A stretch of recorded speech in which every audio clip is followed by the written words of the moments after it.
সবাইকে শুভ অক্ষয় তৃতীয়ার প্রীতীয় শুভেচ্ছা জানাই। সবাই ভালো থাকবেন। আমার 1 মাস ডায়েট কমপ্লিট, অনেকটাই ওজন কমেছে, আমি ভীষণ হ্যাপি। তো সকালটা যেরকম শুরু করি 3 পিস আলমন্ড বাদাম, আর বাকি আলমন্ডগুলো আমার ছেলে বর খাবে। সিয়াসিড ভেজানো জল খেয়ে 1 ঘন্টা বা আধ ঘন্টা এক্সারসাইজ করার পরে 9:30টার সময় আমার একটা ডিম সেদ্ধ থাকে, আর এটা চানা বা স্যালাড বলতে পারো। এতে 1 মুঠো কাঁচা ছোলা, মুগ, মানে শসা, গাজর, বিট, কাঁচা টমেটো, পেঁয়াজ, লঙ্কা, লেবু, জিরে গুঁড়ো দিয়ে এগুলো খাই। এটা আমার ভীষণ ভালো লাগে।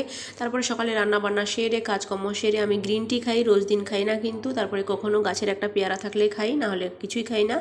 তারপরে ওই তো সকালে রান্নাবান্না করেছিলাম ছোটো মাছের, 12:30টার মধ্যে আমার লাঞ্চের থালি রেডি হয়ে গেছে। 50 গ্রাম ভাত, স্যালাড, ঢেঁড়স মাখা, শাকের তরকারি, মোরালা মাছের ঝাল, মাছের টক, আর টক দইটা কিন্তু আমি একটু 1 ঘন্টা পরে খাই। তারপরে বিকেলে রেস্ট নেওয়ার পরে বর আর ছেলে স্কুল থেকে আসার পরে তরমুজ, ঠান্ডা ঠান্ডা তরমুজ এবং ঠান্ডা ঠান্ডা এসি রুমে সেই যে থাকাটা একটা যেন স্বর্গসুখ, আহা।